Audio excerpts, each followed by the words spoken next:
everybody. It's Rebecca Johnson of Supergirl Radio. We are just getting the live stream started here so that we can chat about Batman, the Long Halloween Deluxe Edition. And we'll talk more about the Deluxe Edition. There are actually, originally, I believe there were two parts. There was a Batman, the Long Halloween Part 1, and then a Batman, the Long Halloween Part 2. Oh, and just as a side note, you can see my Figment here who podcasts with me every week. I'm getting sidetracked because I saw Figment showed up on screen. So he's a little magnetic Figment. He has magnets in his hands. Yeah, and in his feet too. So he hangs out with me on my microphone stand here just because that's a good place for a magnet to go. But yes, so there was Batman the Long Halloween Part 1 and a Batman the Long Halloween Part 2. And the Deluxe Edition sort of smushes both of those parts together into one really long movie. Actually, it's not that long.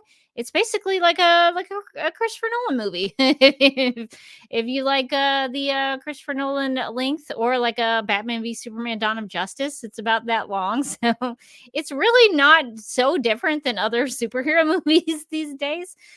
So for an animated feature film, though, it is pretty long. It's double the movie for the Deluxe Edition. But we're going to be discussing that because we are trying to catch up on the Tomorrowverse, so that we can understand Crisis on Infinite Earths Part 2 a little better, because we were pretty confused the first go around, and we thought that might be user error because Morgan and I had not really checked out the full thing.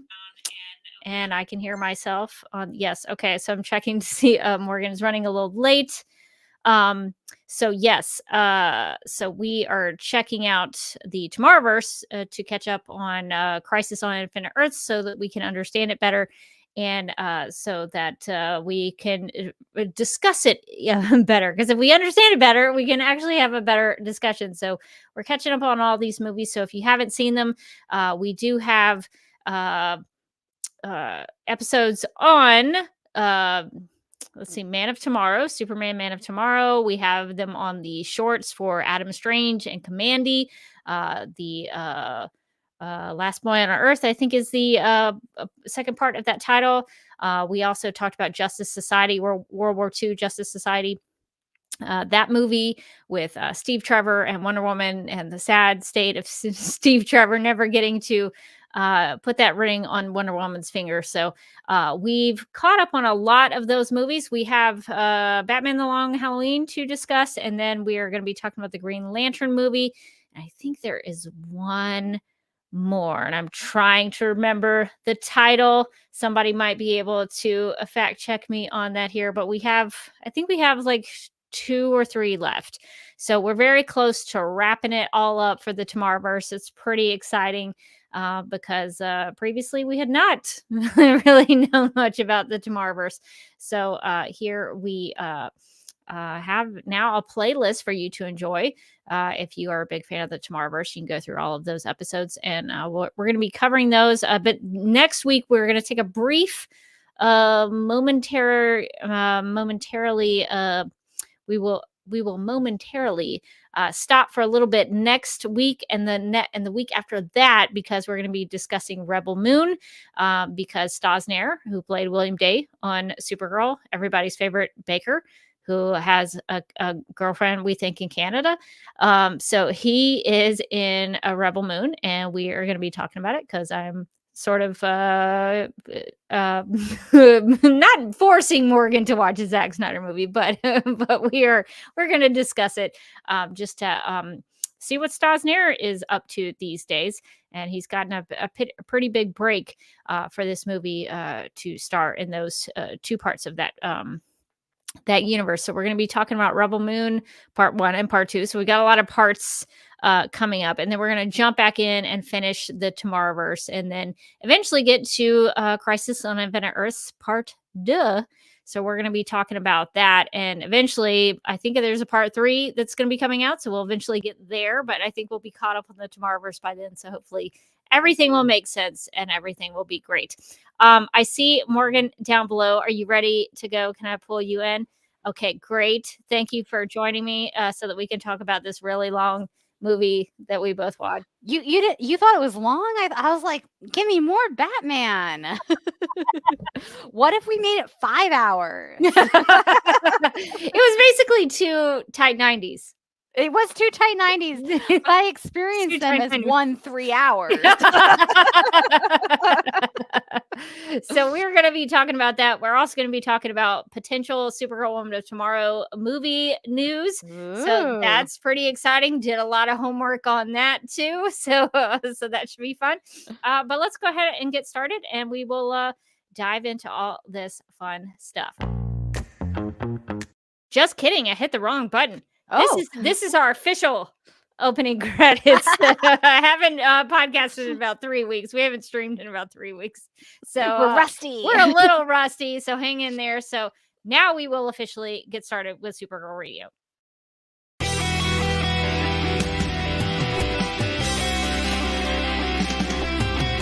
McGurk! I love typing. Not mess with my Google Docs, Meeksy. Supergirl Radio is going live every night of the week. How do you like it? Is becoming a human burrito a plus or a minus? I don't know. It does seem snug. I mean, they say you are what you eat. Kira.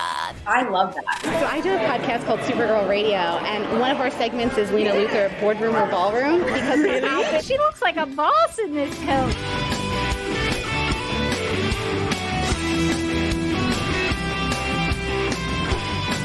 Nasty Luthor like a different Luthor? It's not just Lena being mean? No.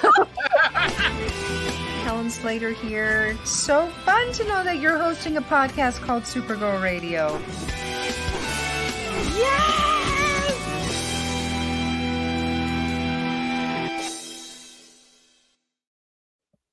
Welcome to Supergirl Radio, your source for all things related to the character of Kara Zor-El. My name is Rebecca Johnson.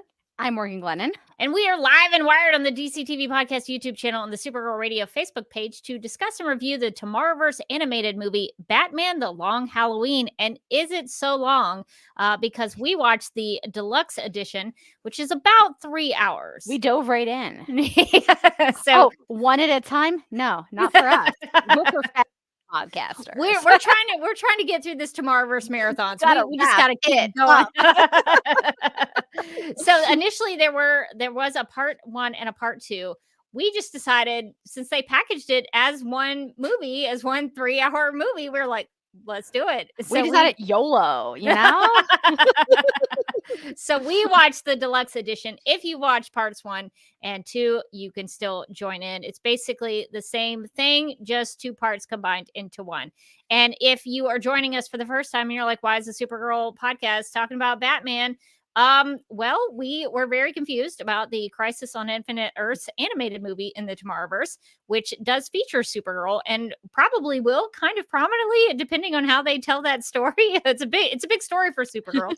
And we were very confused by part 1. So we are going back and we are watching all of the Tomorrowverse movies in order, including the animated shorts, so that maybe we can better understand part 2. We'll see if that happens when we get there, because we're pretty close to getting there. Does part 2 come out? I was just trying to Google it. It is I'm not good at Googling. End of April, maybe. Oh my gosh. So we might have to watch it in May, because we're not fully. April 23rd. 23rd. Okay. Yes. So we're pretty close. Yeah, that's coming up. But we aren't finished with the Tomorrowverse yet. So I feel like we should finish that up yet. Yes, I think we should finish our marathon, then talk about Crisis Part 2, so that we can possibly better understand what's happening in that version of Crisis on Infinite Earths. So we are going to be talking about Batman the Long Halloween, the Deluxe edition. So if you have any questions or comments, feel free to drop them in the live chat. But before we get to that discussion, we need to get to the news.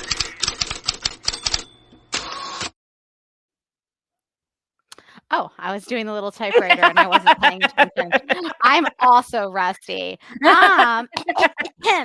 According to Deadline, Corella and I, Tonya filmmaker Craig Gillespie, or maybe right? Gillespie, maybe Gillespie Well, is in we'll have talks. to look that up. Craig, what's your name? Is in talks to direct Supergirl for Warner Brothers DC Studios. The plan is for DC to shoot the movie for Q4 after they've completed James Gunn's Superman, which is shooting in Georgia for July 11th, 2025 theatrical release. DC bosses Gunn and Peter Safran are producing. DC EV Chantal Nong is executive producing. The CAA repped Gillespie Or Gillespie. Or Gillespie? We'll look that up. We'll get that right next time. We're gonna find out. And then Rebecca will put like a pronunciation guide, which I'll still get wrong next to it. Happens many times. She always tries to help me, and I always still fail. Anyway, he has a specialty when delivering female-driven projects. 𝘽𝙤𝙩𝙢𝙖𝙩 scored an Oscar win for Allison Janney as Best Supporting Actress, and also notched a total of 3 Oscar nominations, including for Margot Robbie in the Best Actress category.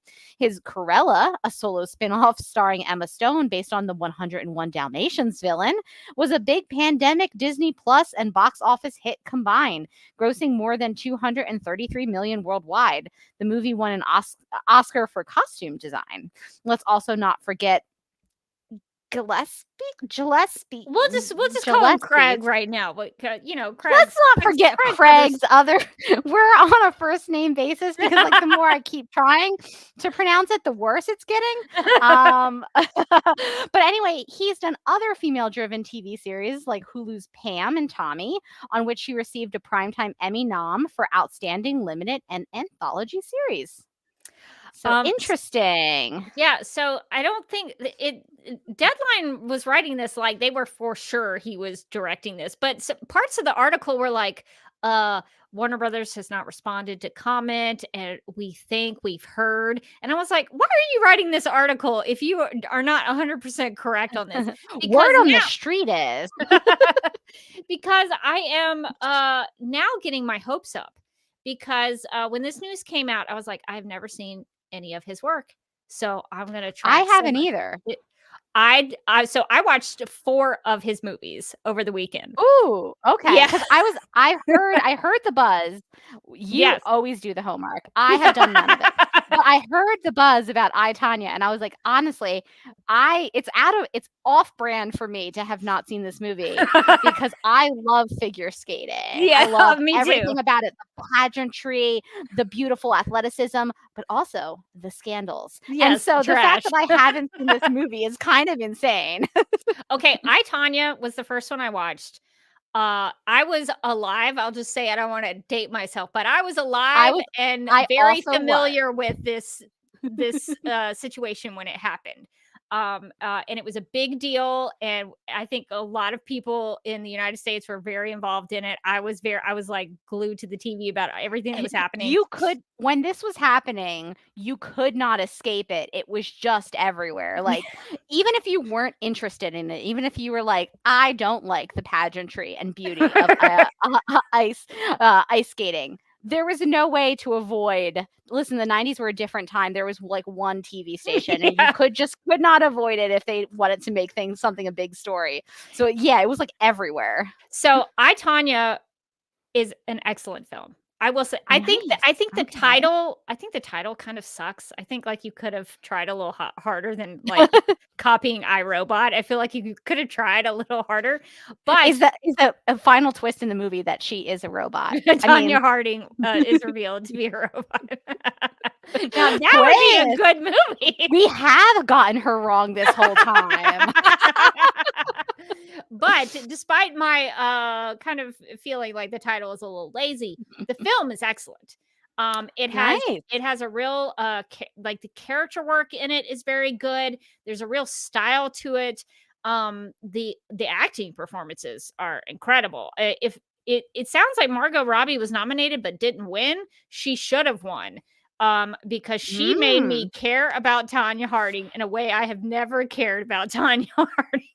So it was really quite good. And I would not say that if I did not mean that, because I'm pretty critical of a lot of movies. And so I thought I, Tanya was excellent. The second one I watched was Cruella because it's on Disney Plus and you can watch it.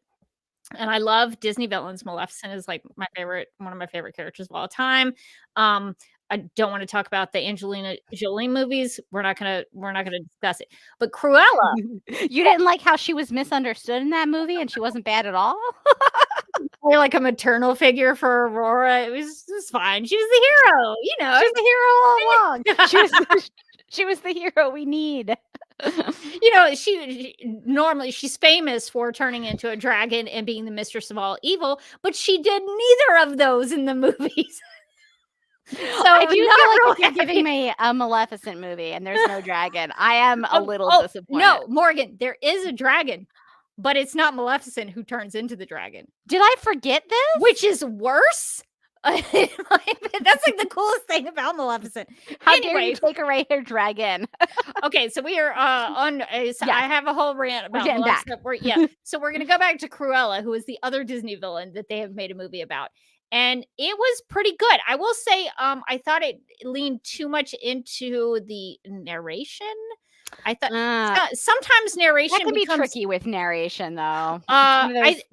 It's one of those hit or miss things for me, honestly. I think if he is familiar with narration, it might work for Supergirl Woman of Tomorrow. Oh, that's true. It is based in Ruthie's narration of maybe a thing that she writes that becomes very important at the end of Woman of Tomorrow.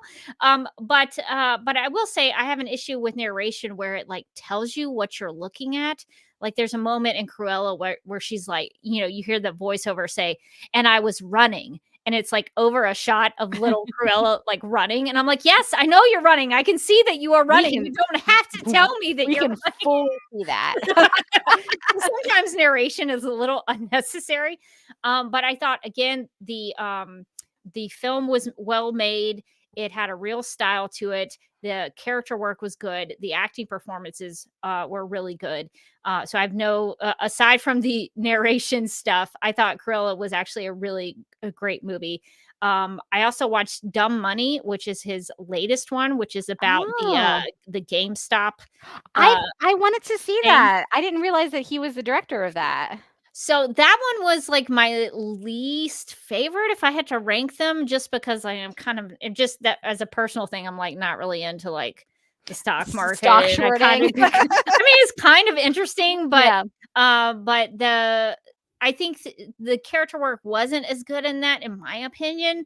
But there was a lot of stylistic choices in there that I liked, where they pulled up like, you know, TikTok videos and graphics and the way they kind of packaged all the information and sort of told that story through the real world stuff that was going on. Some of that I thought was really interesting. So I think that would be like a bottom tier for Craig Gillespie is what I'm going to call him.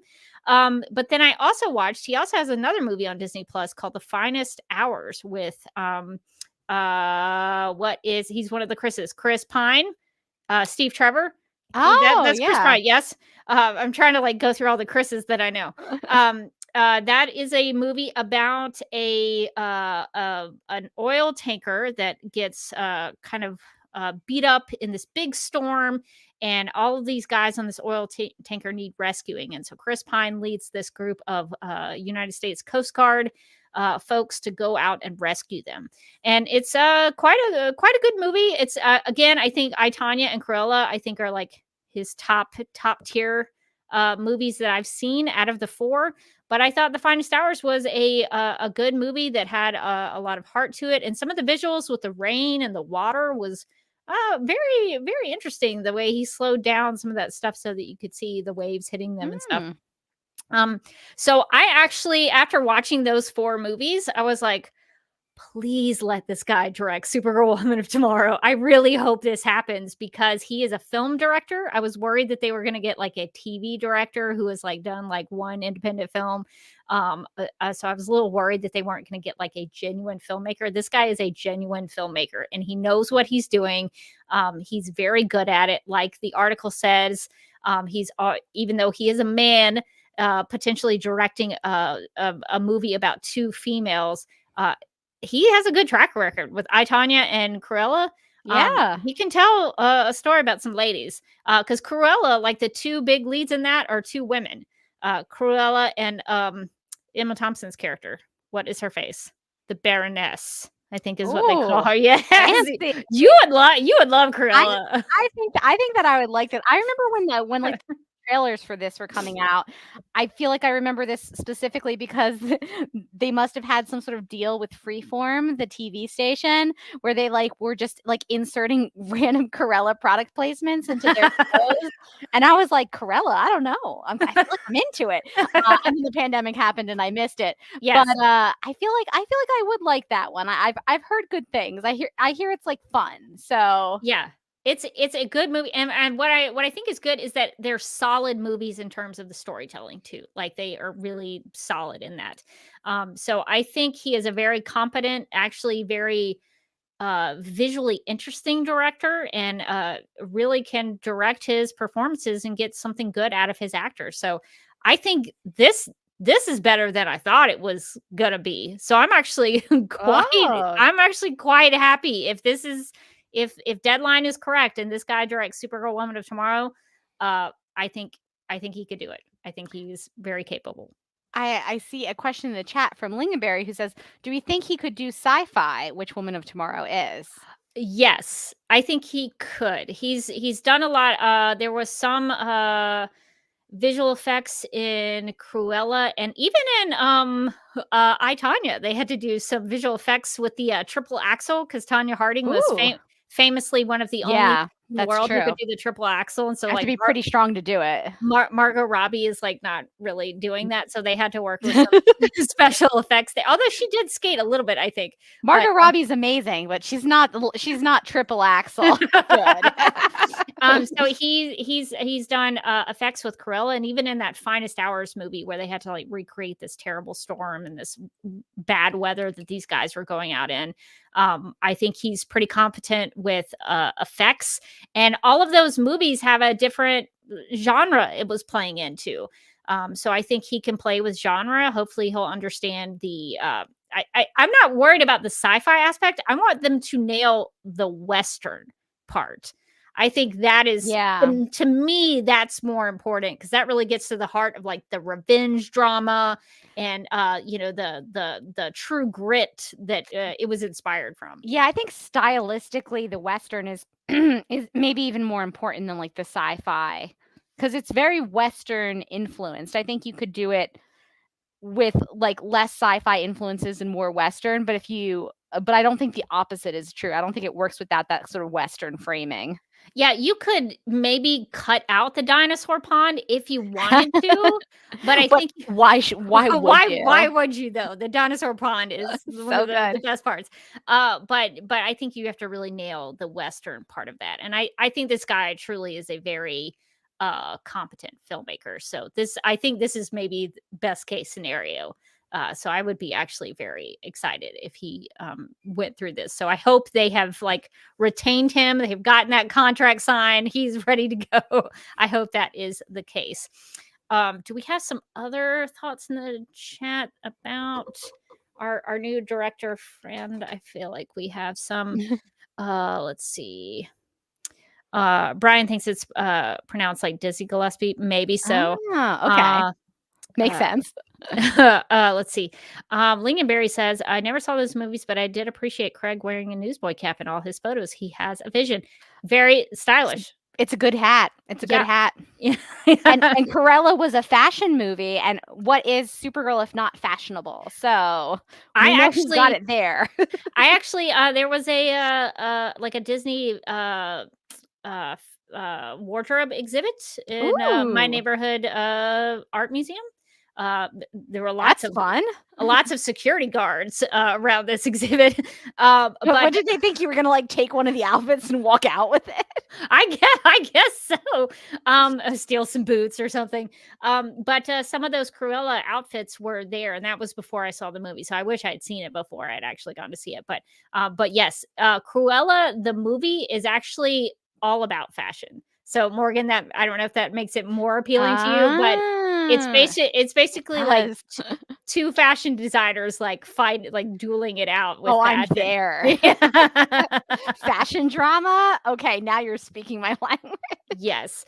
Mind the Gap says Pam and Tommy was also good, but a little a bit exploitative. Yeah, I've heard of this. I know it's about Pam Anderson and Tommy Lee. Just Tommy Lee? Does he have a I last think name? it's Tommy Lee. Just Every time I say it, I keep thinking it's not Tommy Lee Jones. It's yeah, just Tommy that's Lee. what I keep thinking. Yeah. I almost correct myself to Tommy Lee Jones, and I was like, no, very different guy. Yes, Very totally different guy. I did want to watch that, but I don't know how to watch it. I guess I'll have to find it somewhere. I feel like it might have been like an FX thing, so it might be on Hulu. Okay, but I wouldn't quote me on that. I need to go through Craig's entire filmography because now I'm like really impressed with his stuff. Yes. Okay, let's see. Anything else? Yeah, Rachel says I want them to nail the visuals for the Supergirl Woman of Tomorrow movie for sure. I think this guy can do it. After what I've seen, I think he could do it. I have a hope in him now. So yeah. Also, live action Comet is a must. I agree. In Cruella, she actually this is kind of I guess kind of a joke about the Cruella character in that movie with Emma Stone is that she has a dog. She has a pet dog that she loves named Buddy, and some of Buddy is I think CGI because he Is Buddy okay throughout the movie? no, yeah, but Buddy's okay. Okay, because I would have does the dog died. I would have found out anyway. I'm trying to remember if the other dogs died. Oh no. But the other dogs are Dalmatians, and you really understand why she has this. Oh, Real did the Dalmatians do her wrong? Actually, very wrong. Oh, okay. Yeah. Okay. I'm gonna watch 101 Dalmatians, and the next time I'm gonna be like, you know what, Cruella? She had a point. Yes. Don't read the chat if you don't want to be spoiled. Yes. I also saw. I'm sorry. I did read the chat. It's so intense. It is pretty intense. I didn't really see that one coming. The Dalmatians really did not do any favors for themselves. No wonder she's so angry at them. This is nothing to do with what we're talking about. It's kind of off topic, but I guess we can sort of wrap up our conversation here. But Mark wants to know, are you ladies going to break at 9:30 to react to the new Joker trailer? Mark, I think we're going to do that on Patreon. So we're not I know that it is going to be dropping while we stream. Feel free to go watch it if you want and come back. We're not going to be offended. But we'll probably do that for our Patreon supporters. So Morgan, I'll just say, if you haven't watched this stuff, definitely watch. If you only watch 2, watch I, Tonya and Cruella. I think you would like both of them, and I think you would find them entertaining at the very least. So I want you to report back and let me know what you thought. I will. I will do my homework. I will watch the movies.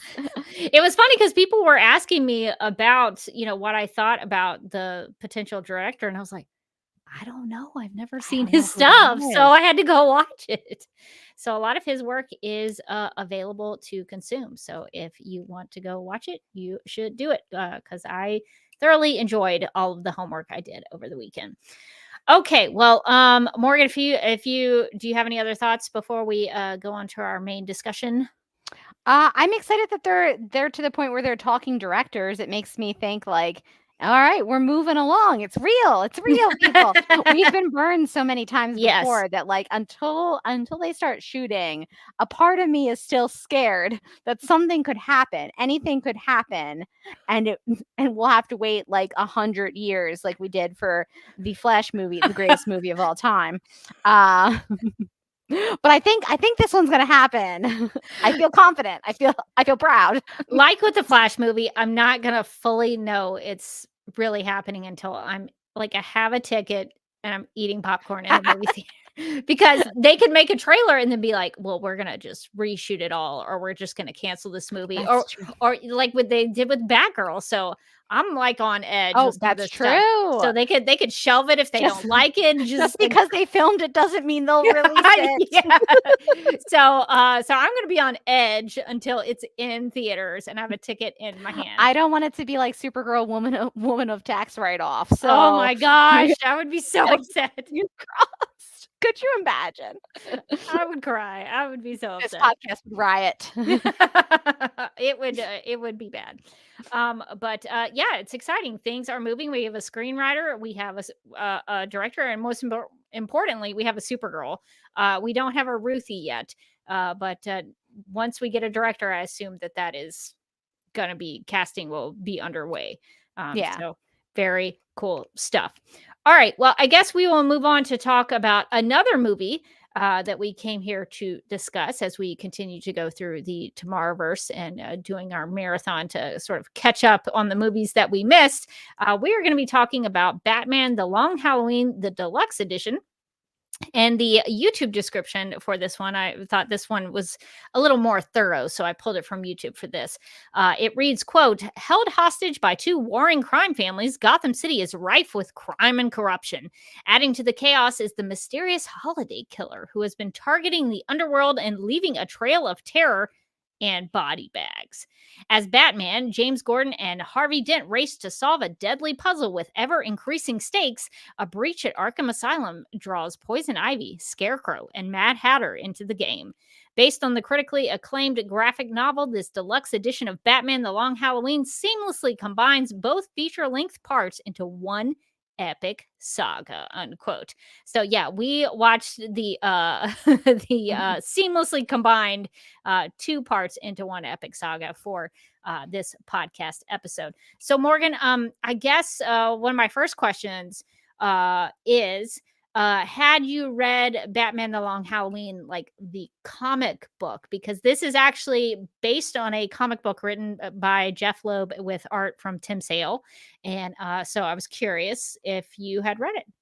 I have heard of it because it's a very famous Batman comic book, but I have actually never read it. I believe Mike did, but I don't know that he remembered a lot of details because I was like, I'm watching The Long Halloween. He's like, oh, I think I read that one. And I was like, what's it about? And he's like, yeah, I read it for sure. So I was like, all right. Not helpful. Yeah, and going in, I thought it was one of the other famous Batman stories, which is the one where Barbara Gordon ends up getting shot. Oh, So- that's a killing joke, I believe. So I got like I want to say like 10 minutes into it, and Barbara Gordon is like 6 years old, and I was like, I mean, that's dark.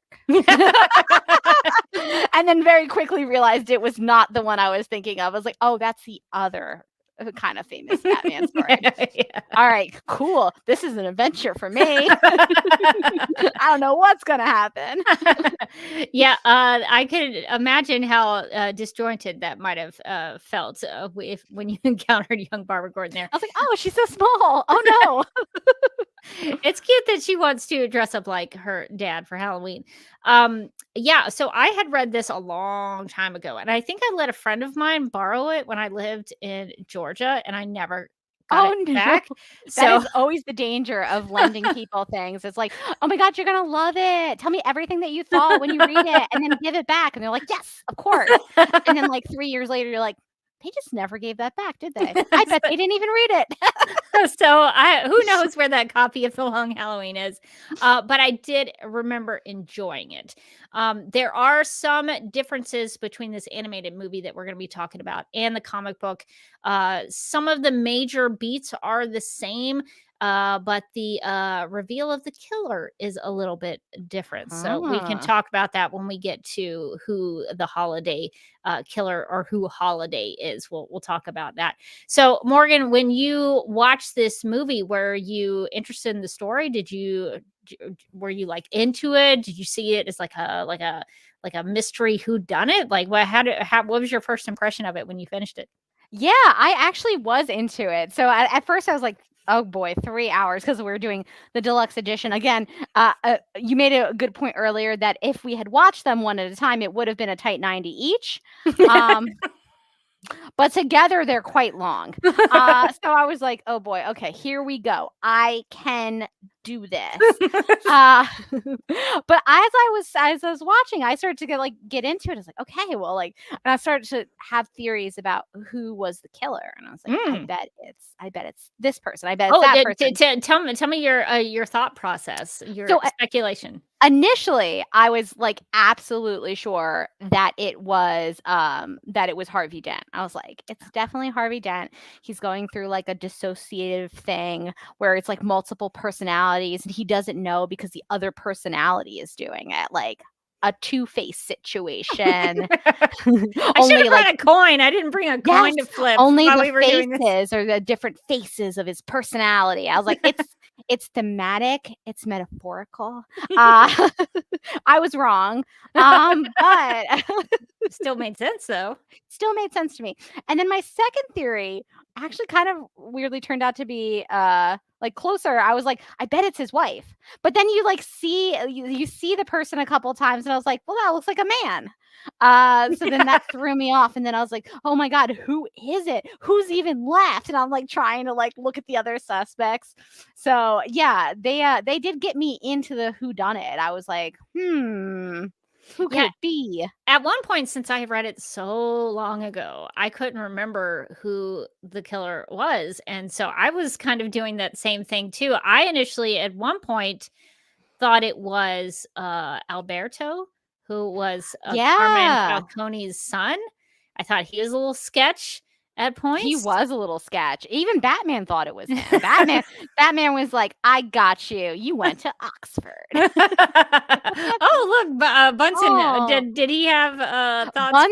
Bunsen was sure that it was Harvey Dent. He said, listen, thematically, he's got two faces. It could be his other personality. Bunsen was completely on the Harvey Dent train, and he was shocked at the ending. Shocked, I tell you. But I'm sure that he did not accuse Catwoman of being. No, he knew the whole time. The thing is, he knew the whole time that it wasn't Catwoman. He's like, I know, I feel I have a good vibe about her, and also all cats are innocent.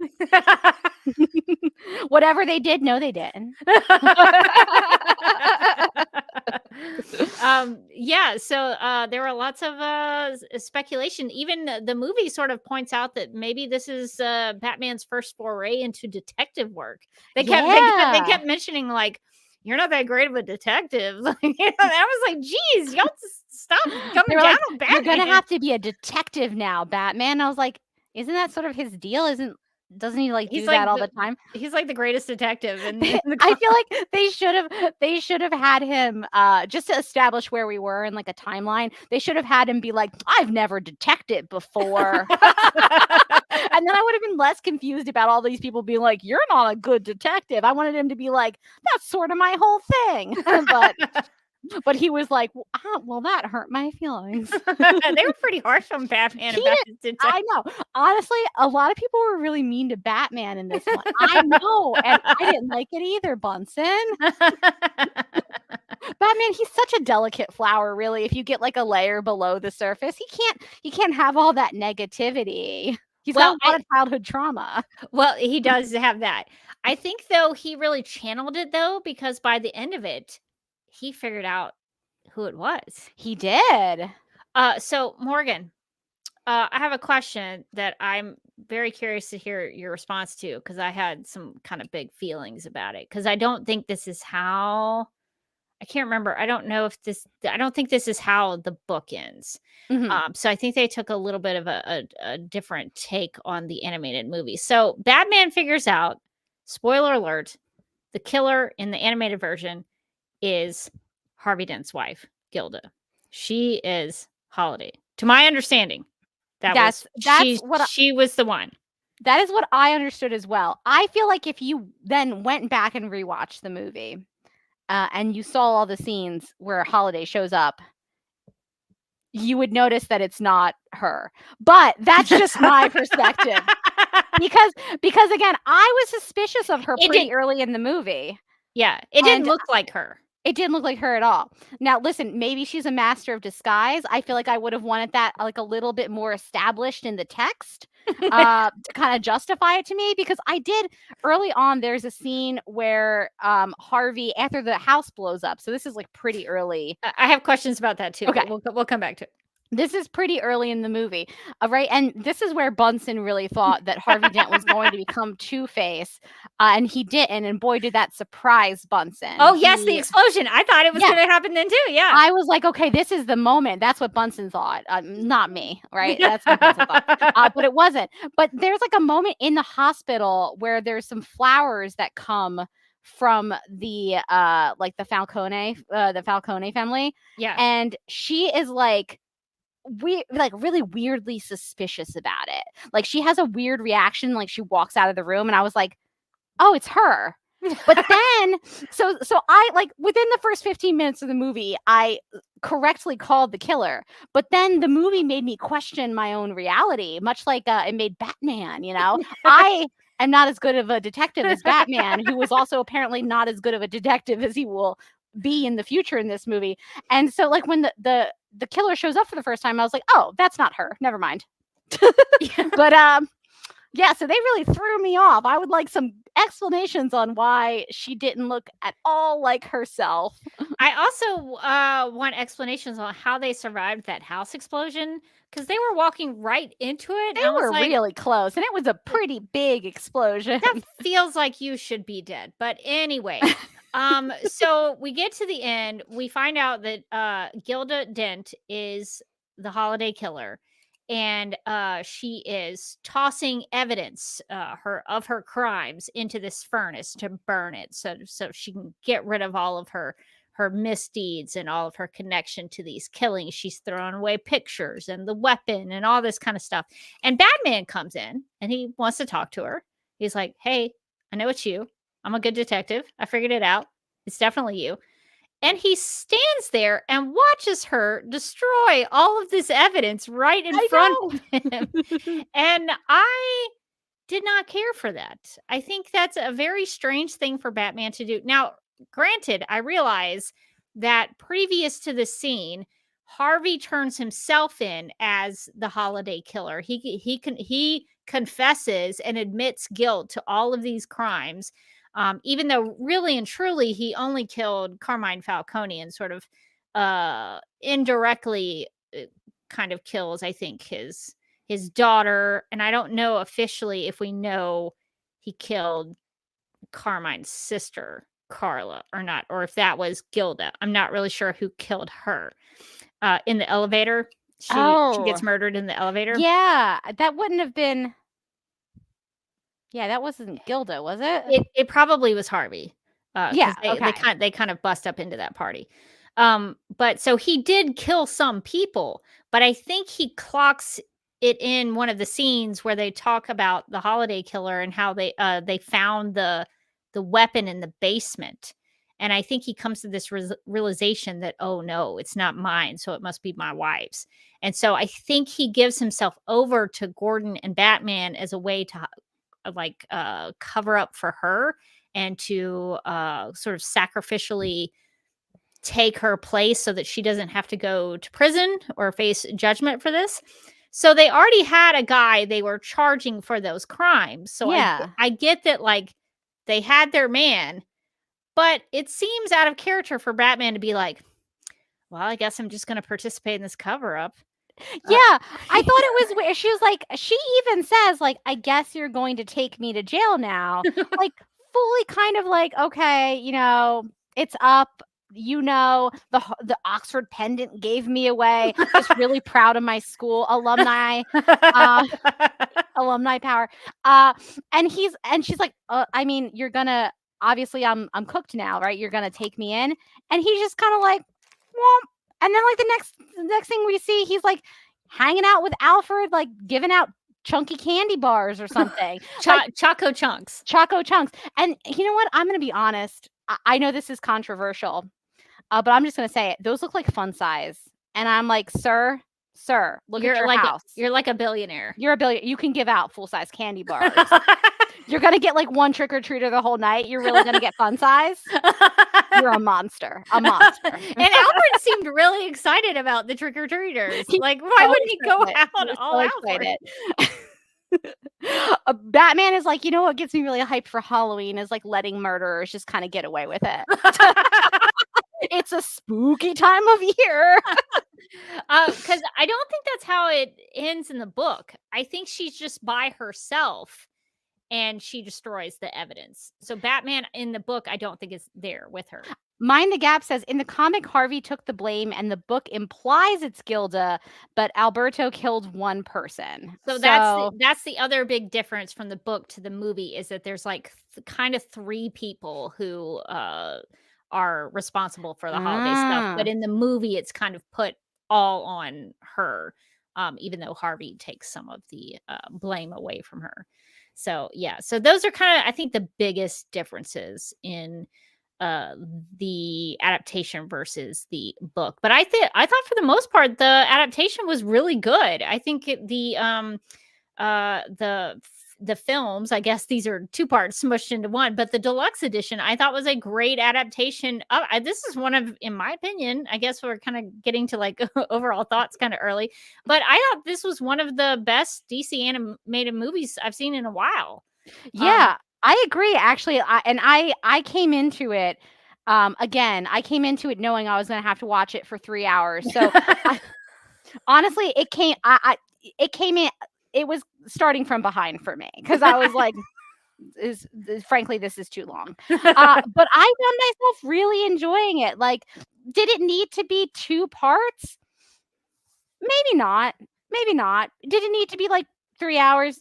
Also, maybe not. I really did enjoy like the full. I ended up getting into the story, and I was like going along with the twists and turns, and like trying to figure out what was going on and who the killer was. And I had a good time. Yeah, I thought it was well made.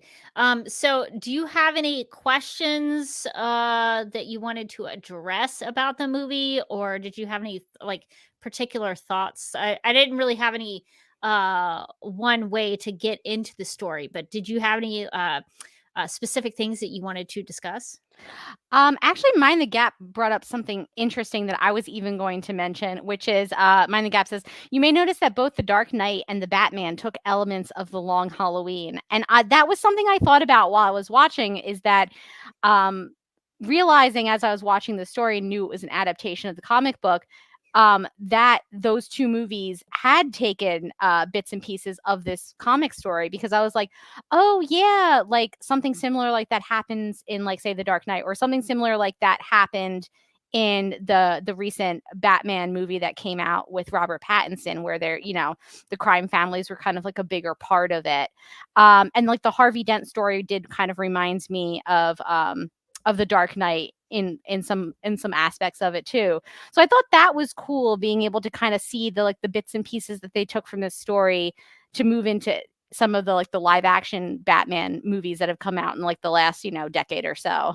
Yeah, I want to say I remember an interview when The Dark Knight came out with the Two-Face stuff that they acknowledged that they used the Long Halloween as inspiration. Oh, I feel like that was intentional.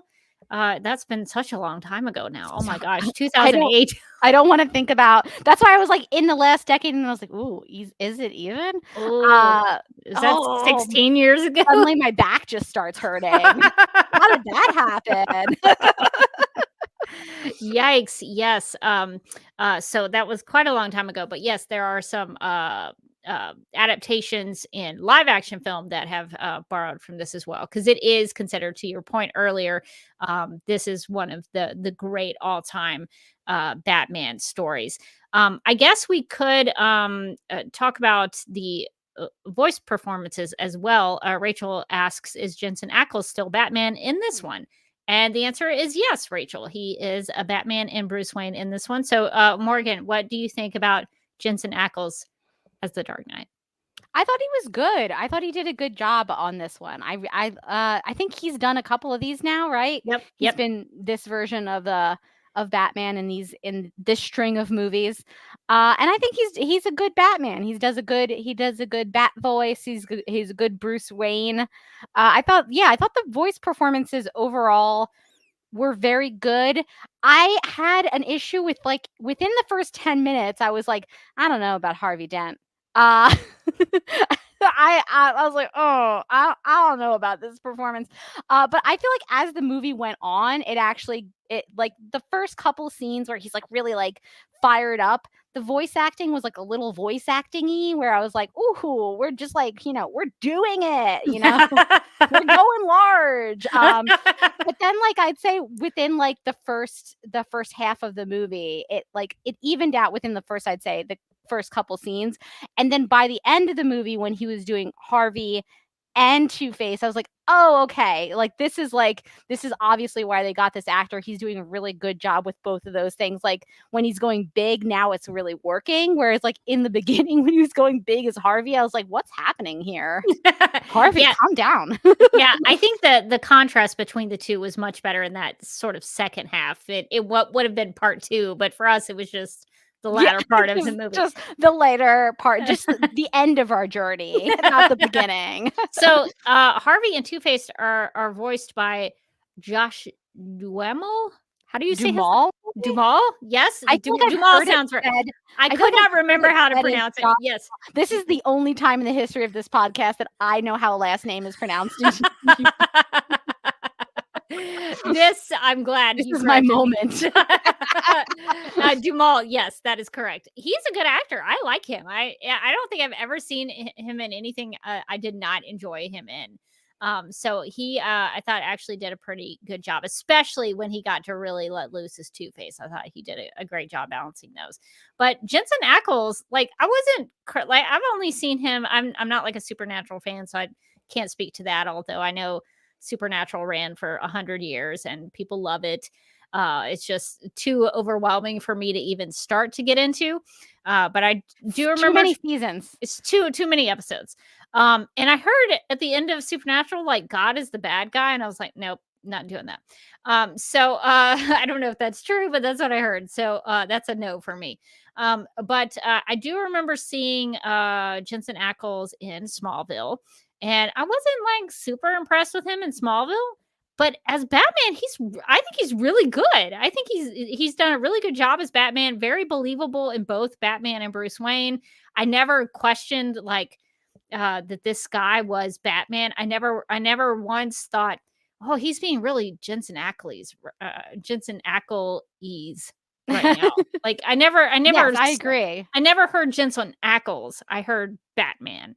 So I think as a voice actor, that's what you kind of want to aim for. So I think he's done a great job as Batman. Yeah, I thought he was really good. I thought he did a really good job at like both sides of it too, because obviously one of the things about being Batman, like a lot of the superheroes, is that you want to be compelling as both, the alter ego and the superhero. And I thought he did a good Bruce Wayne and he did a good Batman. There was a scene where he's Harvey Dent and Commissioner Gordon are talking to him as Bruce Wayne trying to find his alibi, and he like made some joke about like hooking up with some lady with a husband, and he was like, oh yeah, well the husband doesn't like it, and Jim Gordon cracks up, and I was like, yeah, okay, Batman has it. Batman's charismatic. Bruce Wayne is charismatic. Oh yes, that's right. Yes, Yes. exactly. Bruce Wayne is charismatic. Like I could see it. I was like, oh okay, this is the his kind of mirage that he does, where he's like, I'm just drinking all the time and taking off on little boats while there's an emergency. And it was like believable. So I think he did a good job as like the sort of Bruce Wayne party boy put on as well. Yeah, I think we've had a pretty good Batman and Harvey Dent / Two-Face in this movie. So those were all pretty good in terms of the vocal performances. The other one of the other main characters in the movie was Catwoman / Selena Kyle. Yeah. So Morgan, I'm kind of curious about this because this is the final film from Naya Rivera. I said Rivera, Oh my right? gosh. Yes, that's right. I saw the end credit where they mentioned her, and I was like, oh no. Yeah, they did sort of make the movie in memory of her. So this was the last thing she did before she tragically passed away at such a young age. From all we know, she died saving her son in a boating accident. So a very heroic thing to have done, but just tragic story. Really Um, sad because I don't know if you ever watched any Glee. It was a I medium did. show at best. I did for a couple of episodes in season 1, and I was like, you know what? I don't have to watch this. So You know what? I don't need to be in on every cultural conversation. I made that decision a couple seasons into Glee, but I did watch like the first couple seasons, and she was so good, and also she had such a beautiful voice. And I thought she did a great Catwoman performance here. Yeah, I don't want to say that like I guess I'll say I wasn't wowed by her performance. Like the guy who does the Joker in this, I thought did a phenomenal He did job. a really good job. There were some performances in this that I thought were like, whoa, that was a big standout. For her, I don't think it stood out, but she was solid and very believable.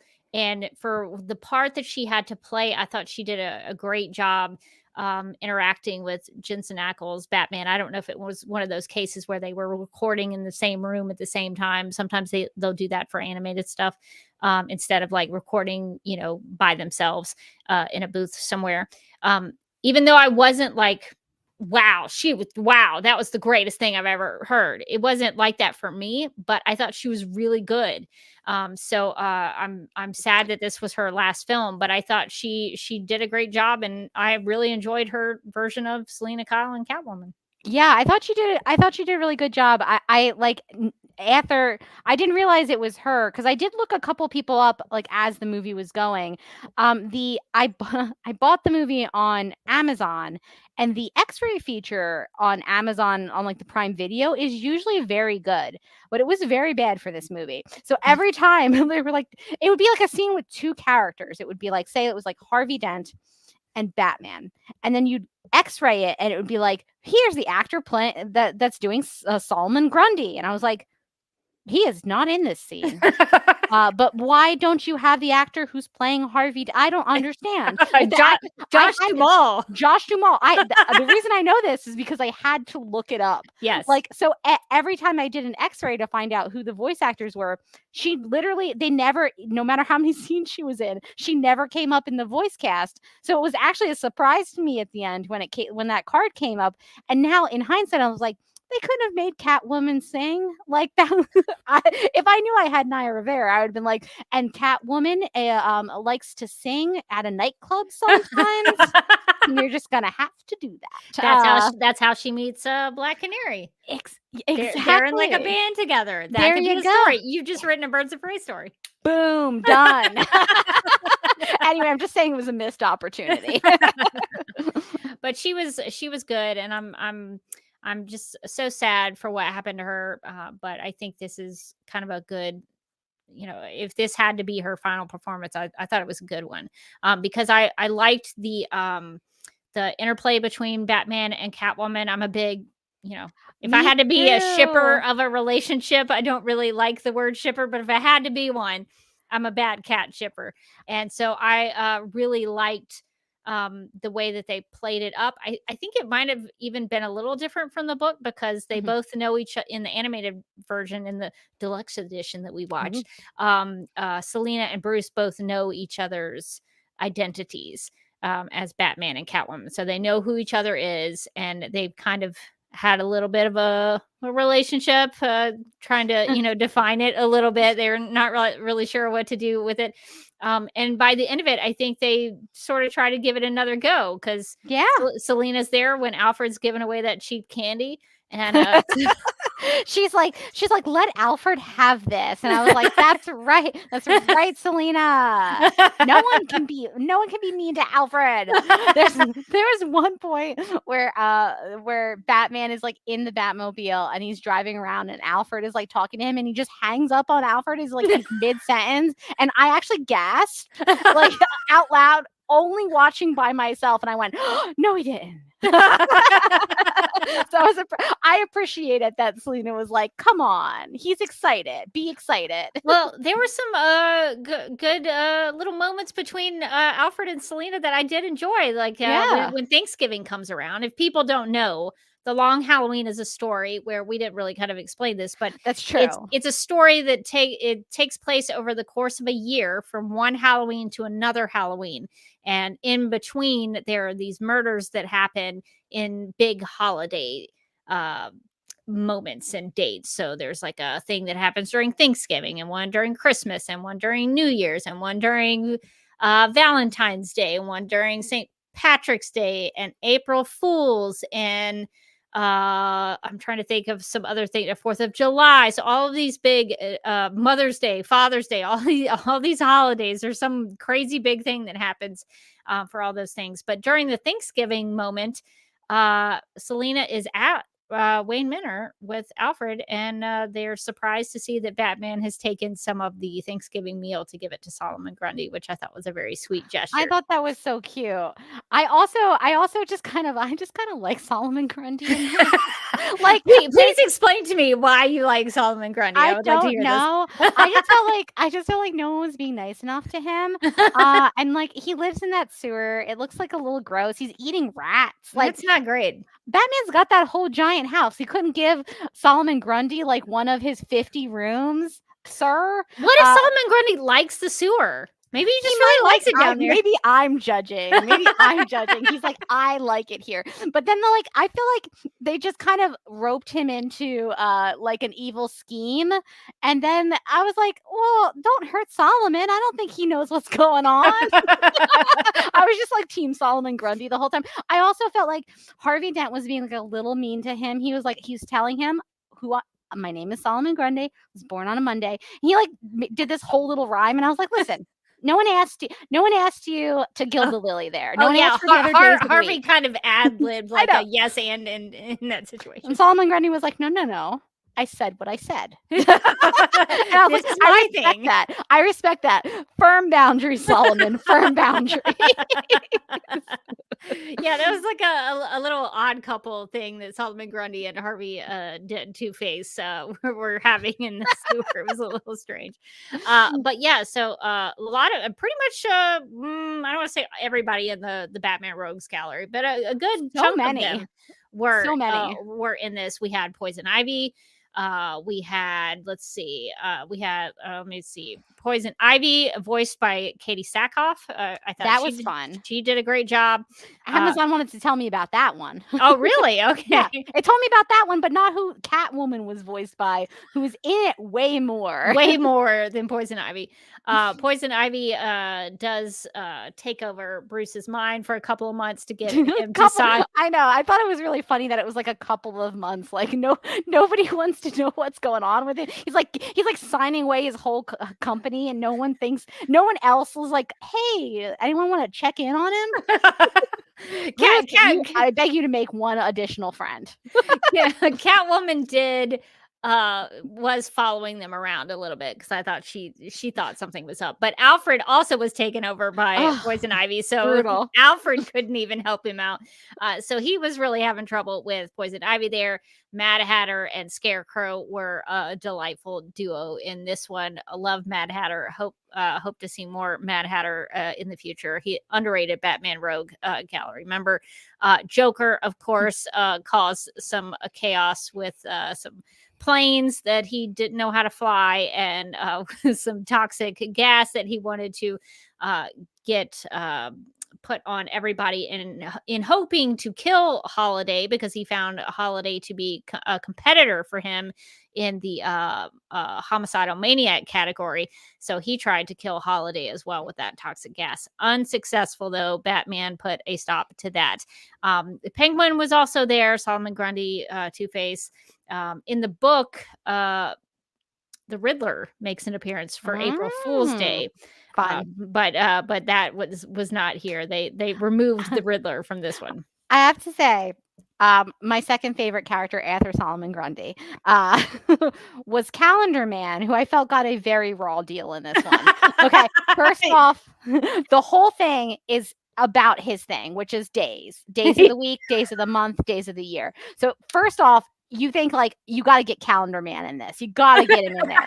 And they treated him like Hannibal Lecter, like he's so dangerous that they have to keep him behind bars. So like, I don't think that man is just pulling pages off a page-a-day calendar. I think you can let him out and hang out for a while. And then at the end, when everybody breaks out of the asylum, everybody's out of jail, they leave him behind. Because he picked Tails, and I was like, this is where Harvey Dent Two-Face lost me. I was like, that's just unnecessarily cruel. You are doing his whole thing, and you're not going to let him out to just like be able to do some chaos, like bring his little page-a-day calendar, like give people paper cuts or whatever it is that he does. He has like a. Do you think he has like a page a day for like office quotes or like? I think so too. He's probably got like I used to have a page-a-day calendar of office quotes, and I also had a page-a-day calendar 30 of Rock quotes. Yeah, I had those exact calendars. It was so good, and I used to like pick my favorite ones and like tack them up to my cubicle wall. And we might be the same person. I used to do that. I used to do that for my cubicle and my refrigerator. It was so good. It was, and then my cubicle was just covered in 30 Rock quotes. It actually looked a lot like his cell by the end of it. So maybe that's why I was kind of like vibing with him. I was like, we're being too unnecessarily mean to Calendar Man. Like, how dangerous could he be? Yeah, but even if he didn't get to break out, he was the only one I think who got to enjoy Taco Tuesday. That is true. Actually, you know what? I did like how disgusted he was that he was like, it's not even a real Taco Tuesday's not a real day. I keep telling you about this. Like, this is like a thing he and the guard do all the time where it's like, it's Taco Tuesday. And he's like, no, it's not a thing.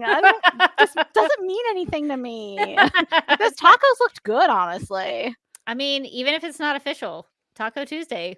I was hungry when I was watching that, and I was like, "Ooh, Taco Tuesday does sound good." So I almost got tacos tonight. I was like, "Oh, it is Tuesday. It should be for every Supergirl Radio Taco Tuesday." So do you think he was going? Two-Face was going around to all the jail cells in Arkham Asylum flipping coins? I think so, because he made a comment that was like, I picked tail, or like, why didn't I pick heads or something? Yeah, I should have picked heads. I should have picked heads. I made heads. I felt so bad for him. I was like, this just is. I mean, like, listen, they're all going back anyway, so like, you could have let him have his fun. And he was very helpful. Calendar Man was giving the information to Batman and Gordon that were was helpful in the terms of like Joker breaking out. That he tipped him off to the Joker thing. So I think he maybe deserved a little freedom. Yeah, I know. He was being he certainly deserved freedom more than the Penguin. Who did nothing in the movie. Penguin did nothing. That was a little bit of my like critique of the very end, is that they like busted out a bunch of the rogues gallery for like for Batman, but then like most of them didn't really do much of anything at all. So it kind of felt like to me like maybe we constrain down the characters that we're busting out so that like they can all have like their moment to shine. I just felt like some of them were there, but they didn't really contribute much. I guess maybe they were paying homage to the book. Maybe Penguin was in that big final fight. Probably. And so that's why he's there in the movie. But here, I mean, he fought Batman a little bit, but he really didn't do anything. So I think he could have been cut from this. But yeah, so I also enjoyed Calendar Man. Very unique Batman villain. Doesn't get a lot of screen time in a lot of Batman stories, so I'm glad that he was featured in this. And Calendar Man is kind of what I remembered most from The Long Halloween, was nice. because that was kind of my first interaction with Calendar Man. So good to see him here. Were there any other vocal performances? I think we talked about kind of the big ones. I will say Carmine Falcone and I believe Maroni also were voiced by Titus Welliver, who you may know, Morgan, as the Man in Black from Lost. I thought that was who that was. Oh my God. I saw the name and I was like, why do I know that name? When I was like looking at the credits. Okay, thank you. That solved a mystery for me. Yeah. So some pretty big names here in this movie doing the vocal performances. Speaking of Carmine Falcone, What did you think about the mob aspects of this story? I liked them. I thought it was interesting because I know that there are like the Batman stories that are, more of like we got to get Calendar Man before he, strikes again. And then there are the more like grounded Batman stories that are about like organized crime and like that kind of stuff. So I thought it was interesting to get one of the more grounded stories where it's like, as fun as it is to have like Poison Ivy like float in on like a little branch or something. I thought it was cool that a big part of the story, like he probably could have done without, without powers or superheroes or anything. It's like the story itself was kind of really rooted in these very human characters doing, very sort of regular crime. They're like money laundering and they're, throwing people in the river, like swimming with the fishes. I thought that, yeah, I liked the mafia stuff. I thought it was pretty fun. That you have the rival crime families, so each one thinks it's the other one, and then you have like the crime family that's in like Chinatown. And I thought that the whole like it really gave you a picture of like the Gotham City underworld, which like sometimes you just get like in a Batman story, like Gotham City's bad. But this one you really are like, oh yeah, like the mafia boss is like throwing a party and like there's people from like the city hall there. So yeah, it's pretty bad. What surprised me about this is that I felt sympathetic towards Carmine Falcone. He did a lot of bad things, but I was still like, geez, it sucks. Like his like whole family got murdered. Like and then he Yeah. died. So I felt really pretty bad for him because his nephew is murdered, his son is murdered, his sister is murdered, his daughter is murdered. I think maybe one of his bodyguards is also murdered. Yeah. And then he gets killed. And it's just like, I mean, he is like a gangster. He is like a He's like mafia a boss. bad So dude, like but it's like still a lot of misfortune for one Yeah. person. but he survived 5 gunshots in the earlier years when Bruce Wayne was just a wee child before his parents were murdered. His dad, Thomas Wayne, helped heal him. Like he did like a little surgery on Carmine Falcone and saved his life. So I thought that was a nice little twist, a little wrinkle to put into Bruce Wayne's story, that his family had interacted with the Falcones to help start hospitals and do good things for Gotham City. I thought that was a nice little wrinkle in the story that was a little unique. Yeah, I liked the idea of like, we hear a lot about Batman's parents, obviously, because every different adaptation needs to show them getting shot. It's or else very you- important. Or else you don't understand that happened. But I like that this version made them more kind of complex, more morally gray people, where it's like they kind of accepted this devil's bargain in order to do something that they thought was good, and that got them involved with the wrong people. And I really liked that scene where he like the young Falcone is talking to like a young Bruce Wayne, like as a little kid, and showing him the double heads coin. And I like the callback to that when he dies later or on in the movie. It seemed like he recognized that was Bruce that he was talking to, even though he was in his Batman garb, which I thought was a cool twist. Yeah, it did seem like right there before he died, he got to learn Batman's identity. And the thing that I thought was really interesting, because I always try to kind of look for themes or are there patterns in things that are going on with these characters in the story. And I felt, and I'd love your thoughts on this, Morgan, that there seemed to be like a thread of like either dysfunctional or disappointing families, and there was definitely issues with fathers in the stories. And I don't think as much mothers, although there is a mother situation with Gilda that we probably should talk about. But like Harvey and Gilda have a tense relationship. So there's like a sort of a dysfunctional family there. Gilda and Carmine's son Alberto, they have really terrible backstory where they were married at one point, but because Carmine didn't accept their relationship because they had a child out of wedlock. I sounded like she was forced to have an abortion, and they had an annulment. or even like kidnapped and like forced to like have give up the kid or against her will. Like it sounded like whatever they did to her was A, against her will, and B, ended up making her infertile, because there's like a lot of conversations that she has with Harvey where he says something like, talks about them starting a family, and she's like, I can't do that. And I was wondering why they brought it up so many times, because I was like, okay, like I'm not really clear on if she can't but she wants to, or if she can't but she doesn't want to. And it seems weird that he keeps bringing it up in either case, but it made sense at the end, because I was like, oh, okay, that was supposed to be like foreshadowing about like her tragic backstory. But in between, I was like, is this movie just like kind of about bad husbands? Because it would also be like, Harvey would be like, I gotta go, Gilda. And she'd be like, don't go.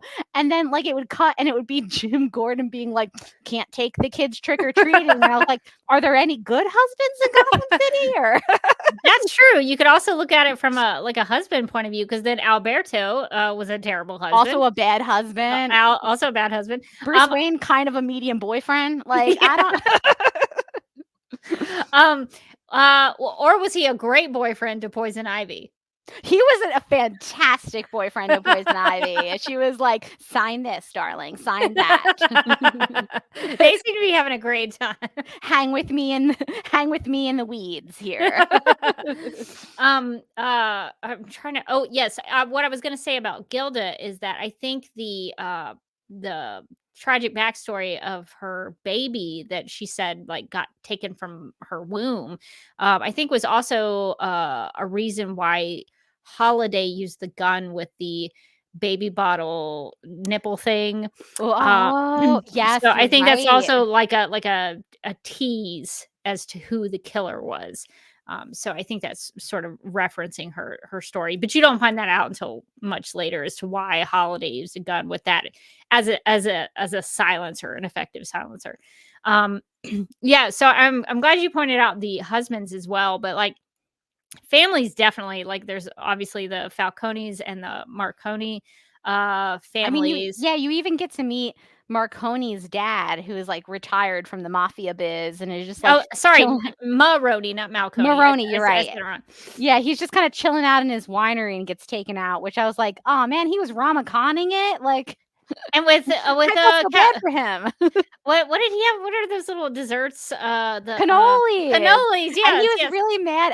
That was one of my favorite lines in the whole movie. Was he was like, it when they're multiple, they're like canolos, not cannoli. Like, you're a bad Italian. How dare you, sir? Yeah. Don't murder somebody when they're eating. It's a murder of cannolis. And then we do get some stuff about the Wayne family. And then what I thought was really interesting was that there was also this thread of Alfred mentioning, he says, quote, sins of fathers failing to, something about the sins of the fathers, basically like needing the sons to get redemption for them. And it seemed like that was a thread that was going out through Bruce's storyline, because Bruce wonders if Batman is a way to redeem his parents after he learns about the connection to the Falcone family. So I really liked that that was going through all of the different characters and through the storylines in terms of, even with Sophia and her father. Sophia was like going to be the next in line for the Falcone throne, whereas Alberto was not seen as somebody who could do that. So there was like some stuff in there with the Falcone children. So I really liked that. And there was also like this thread, I think, that was going through the movie. There's a line of dialogue that says, quote, the only thing that ends war is peace, unquote.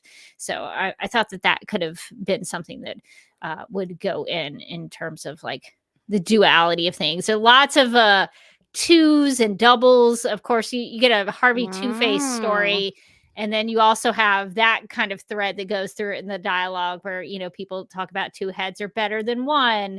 Batman is Batman flips a coin, Carmine flips a coin. They basically create Two-Face. let's see. There was also some stuff where Calendar Man suggests that Harvey Dent is leading a quote double life. Selena talks to Bruce about their relationship and how they are quote two different people unquote. Harvey tells Gilda quote I am only one man unquote.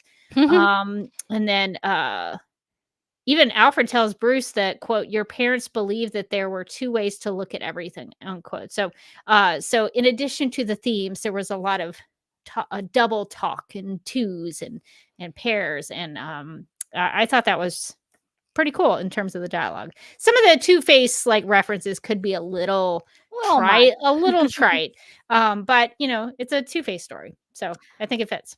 Yeah, I do wish that the family theme there was a whole Catwoman story about Carmine Falcone being her father and her trying to find out about her mother, like learning who her mother was. That felt very tacked on at the end to me. Like it felt very underdeveloped. And I wish that they had spent like a little bit more time with that. Like it's when you watch them both back to back in the deluxe edition, it's like almost a 3-hour movie, and it felt like there was time for it if they had sort of moved some stuff around. But as it was, it kind of felt like it was just sort of thrown in at the last moment to be like, see, Catwoman's on theme too. And I was just like, I just want to know more about this. And I feel like we're done. We're wrapping up. Yeah, I don't know if the Tomorrowverse is going to go into that. The comics definitely do. There's whole Catwoman stories where like she's trying to find, I think there's one story, I can't remember which one it is, but I know Tim Sale does the art for it, so it might be connected to this one. But she uses the Riddler's help to figure out her family ancestry. Ooh. So there's some pretty cool Catwoman stories where she does try to figure out if she is the daughter of Carmine Falcone. And I believe that is an aspect of the Batman movie that came out a couple years ago. Like, I don't know 2 years ago, maybe? The one with Robert Pattinson, the Battinson movie. Oh, yes. You know how it was called The Battinson? And I do believe he is her father in that one too, and that's kind of like part of her backstory. But it feels like it's more developed in that, at least. Whereas here, it just felt like at the last minute they were like, we need to give Catwoman like a motivation. And it was just like kind of thrown in there. And I was like, oh, that's interesting. I wish it wasn't this late into the story that we found out about this. And I feel like it's not going to get that much payoff. And it really doesn't. Like, as he's dying, he thinks that she's her mother and he says the name and she's like, cool, that's all I needed to know. Puts the hat back on and walks away. I was like, really? You don't want to follow-up questions? Any follow-up questions at all? Yeah, he thinks I don't even know if that meant anything to her. Like, did the name Louisa mean anything, or was she just like, okay, got a first name, bye-bye? Yeah, she is on to the investigation to figure out who that is. She's immediately Googling. She's a much better detective than Batman. Batman's like, just find, destroy evidence. Totally. In this one, it's possible. Yeah. If you've never read some of those Catwoman stories where she's like, it's not really like a Batman story, they're like Catwoman stories. I do love Catwoman. Definitely check those out. I'm trying to remember I know there's one that I really liked called Her Sister's Keeper, I think is one of the stories. Ooh. It's about Selena and her sister, who is a nun. Okay. That's kind of fun that her sister is like this nun who tries to do all the right things, is very, a godly woman. And Selena's kind of, she's on the streets and doing some things maybe she shouldn't be doing. So it's kind of a fun dynamic between the two sisters there. So in some of the comics, her backstory and her family life do get explored. So I'm kind of sad it doesn't really get fleshed out in this movie, but maybe it happens in other Tomorrowverse movies. Because I did like this version of Catwoman a lot, and I really did. We talked about it earlier, but I liked the Batman and Catwoman dynamic. I generally do, but sometimes I'll watch something and I'll be like, this isn't my favorite like version of the Batman Catwoman dynamic. Like, I feel like I don't love this version. I liked this version quite a bit. I liked how they were kind of like flirty with each other even when they were fighting. There's an early scene where she like jumps off the building and he thinks that she's like gonna die, and he's like, oh no. And then she lands on the train. She's like, look at that. And then he jumps down on the train and like totally beefs it right off the side of the train. She's like, oh no, did he die? And then he comes back up and he's like, see, I got it. And I was just like, oh wow, these dorks flirt real weird. These lunatics jumping off buildings Exactly. and going on trains. He was like, oh my god, this is so working for me. I really like this version, and I liked that, like, towards the end of the movie, you realize that they know each other's secret identities, which I thought was fun because they didn't really overplay it. They just sort of had them kind of casually know. Like, although there is one scene where she just says his name out loud in front of somebody, and I was like, okay, that's a rookie mistake. I think she did it in front of Alberto, but it didn't matter because he was going to die in like 30 seconds. Exactly. So But she's like, ooh, that resolved itself. But he was like, wait, Bruce Wayne is Batman? Like, he like made a big deal about it. I will say Mind the Gap fact checks me in the chat, so thank you for this. Catwoman When in Rome. That is the story I am thinking of. Yes, that's the one with where I think she recruits Riddler to help her find out her family history. So that's a pretty fun one. Tim Sale, I love his artwork. And I think he passed away not too long ago. So it was, I have a Catwoman drawing from Tim Sale somewhere. Oh, that's so cool. Yeah, he drew it for me at Dragon Con one year, so I was very excited about that. And I guess speaking of Tim Sale's art, in the opening titles, and I guess we could talk about the animation, is the opening title sequence uses some of the art from the comic book in kind of that the sequence where it's sort of before it forms the white bat symbol there at the beginning in the opening title sequence. I thought that was incredible. I liked that they used the Tim Sale art from the book, and it also there was like an opening scene, and then the opening title sequence comes in and it continues the storytelling as it goes through. So it's giving you like little bits of scenes and helping you introduce yourself to the characters so that you kind of know who people are. So I thought the opening title sequence was fantastic. Now I was disappointed with the end credits because the end credits were basically just like a navy blue screen and like credits rolling. Yeah, I thought that was that was pretty boring. So maybe they spent done more. They might have spent all their budget on that opening title sequence, and they were like, just throw some names. We're done. It'll be fine. Now we're done. But some of the choices there I thought were very, very good. So I enjoyed the animation quite a bit. Yeah, I really liked when they get when Batman gets doused with that the scarecrow gas, that the animation style changes and it's like a lot spookier, and he's got like kind of a scarecrow mouth. I thought that was really cool. Like visually you just understand what's happening. And I thought that was really neat. Character design wise, I don't know how I felt about Catwoman's outfit. I'm gonna be honest. I was like, it just looks like she's naked all the time. What is the thickness of that fabric? Because it looks like it's not at all, like non-existent. Like it's like full, like I don't know. Not even like lycra or spandex would give you that look. It looks like she's like, have you ever seen when they like body paint the models sometimes and like fancy things? That's what it looked like she was wearing every time she was out as Batwoman. And I was like, or a Catwoman. A Catwoman, yeah. I keep saying Batwoman. Batwoman's a totally different character. So very different. Yeah, now that you mention it, it does sort of look like body paint. It was too much. I was like, I know, we get it, okay? It's very tight, but it's not like no fabric is that tight.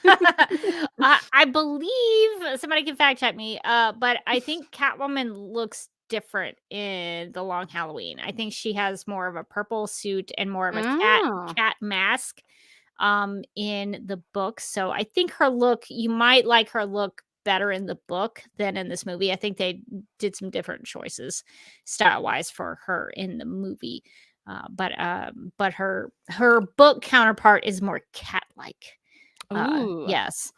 So Because I liked her Selena there's that. Kyle character design. Like Yes. whenever she was Selena, like I liked the little haircut. I liked her outfits. I was like, oh, I love this. And then like she would show up as Catwoman. And I was like, and she's naked again. I would agree. I liked her Selena look and her design. I thought that was good. But yeah, I think the Catwoman in the book is a little better in terms of her outfit. One of the things I liked about, and I would agree with you about the Scarecrow toxin sequence, very scary. It was red and it was kind of like in this almost like a forbidden forest type situation where like Yeah. trees were scary and everything. One of the things that I also latched onto through the animation was that I noticed there were a lot of reflections in a Oh, lot of those yeah. shots, which I thought was fitting because typically if you're telling a story where there's like two identities to a person or somebody's like trying to understand themselves, you might see a lot of reflections or people looking in the mirror, things like that. Lots of reflections in this one, which I thought was somewhat fitting for like a Two-Face story. They didn't do it as much with him, but with other characters and other moments in the film, there are a lot of reflections. So there's like a close up of Bruce Wayne's eyes looking out of the window of Carmine Falcone's office overlooking Gotham City. They have one in the Chinatown alleyway fight where there's like a reflection and the camera flips. I thought that was cool. There's Batman and Gordon have reflections in Calendar Man's window at Arkham. Joker looks in the mirror to see if he has the face of a killer. He's like, do I have the face of a killer? And he looks in the mirror and he's like, yes, actually I do. The close-up, there's a close-up of young Bruce's eye, which I thought this was like the best shot in the whole thing. Is there's a close-up of young Bruce's eye and it shows Joe Chill running away after murdering Thomas and Martha That Wayne. was cool. I liked that shot too. Yeah, so that was good. There's Catwoman and Batman's reflections in the puddles when Selena finds him in the alley after his toxin experience or nightmare. There's like there's another shot of Batman looking out of Gordon's office with the reflection of the city. There's also some use of shadows too, but I was really interested in the reflections and what that said about the characters trying to figure out who they were. Some of them were trying to figure out who they were and what they wanted to be. And so I thought that was a cool use of that. So a lot of cool camera shots and action sequences were very great. I think the Tomorrowverse has like the best action sequences of any DC animated thing that I can think of because they really do a good job with that. Yeah, the action sequences in this were really good, actually. I enjoyed them a lot. Like, especially like Batman early on when he's fighting the guys in like Chinatown and he's like taking on like 3 different guys. Yeah, it was really cool. And they all had different weapons too. I thought that was really neat. I was like, oh, how's Batman gonna do this? And are you surprised to know that this was rated R? I was, because I saw it. So I saw it in the beginning, and then when they had that fight scene, I was like, "Oh, is it gonna be gory?" Because I've watched like animated things that are gory before. And I don't care for it. Like I want this level, right? Like where they're like fighting each other, but not where I'm seeing anything I don't want to see. I watched the Amazon Prime show Invincible, and that thing is nuts. I was like, "Oh, I never wanted to see that ever in person or animated." So I was like ready to like hide my eyes, and I was like, oh, this is like normal animated violence. This is not anything crazy. So I was like, what's the R rating? And I think it's just because they dropped the F-bomb a couple times. There's a lot of blood too. Yeah, that's true. But there's one, you talked about that Chinatown sequence. There was one shot that I was like, oh, because one of those guys has like a I don't know if it's like a throwing star or something, and Batman knocks it and it goes in the guy's face. Yes, it's real quick, but like the thing I like, saw that too. Is the front of his face. I was like, and this is why I thought like, because this happens early on, and I was like, oh, is this going to be really gory? And then like it never really hits that level. Like people get shot, and it's like bang bang, and there's a lot of blood, but it's never like somebody getting a throwing star in their face level. Like that was probably the worst. That's like the one level up where I'm like, I don't know if I want to see this. But it was, I was shocked that it was R. I like didn't really. I mean, I guess the blood, and it's like an animated thing, so you want to like probably rate it appropriately so that kids aren't like, what's happening? Yeah. I feel like there's it some was like more cussing of a too, yeah, it's more of an adult story. So like you probably don't want kids to be like, oh, okay, let's watch it. And then it's like, what's happening in this thing? So I feel like the R was more of like just kind of a general. I don't think it like necessarily deserved an R rating, but they were like, well, now that we have it, let's throw in a couple of F bombs, kind Yeah. of justify this thing. A little bit of blood will get you that hard R. Yeah, that's Yeah. I guess in animation especially because like people see animation and just kind of assume it's like an all ages thing, and sometimes it's just not.